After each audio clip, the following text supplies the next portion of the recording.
ठीक है, अपना हुलिया ठीक कर लीजिएगा। खैर छोड़े ये बातें। भाई अब्बा ने ये पूछा है सहर लोगों को शादी पे इनवाइट करना है या नहीं? सहर को तो बुलाना होगा ना। मैं आती हूँ, अभी आके खुद ही बात कर लेती हूँ उनसे। आ जाए। अच्छा बेटा, तुम इसे ना संभाल के रखो। और हाँ, मेरी एक बात याद रखना, इस जेवर से भी ज्यादा अहम होता है रिश्ता।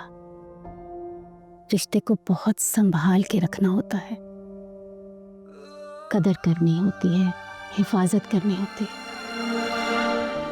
जरा सी बेहतियाती हुई साहिबान चकनाचूर हो जाता है।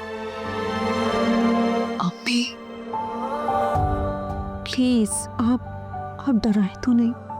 नहीं मेरी जान, मैं डरा नहीं रही, समझा रही हूँ, नसीहत कर रही हूँ।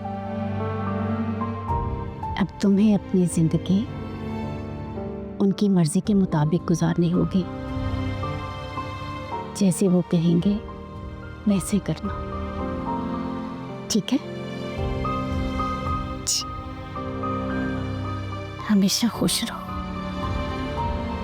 सारे जहान की खुशियां तुम्हें मिले।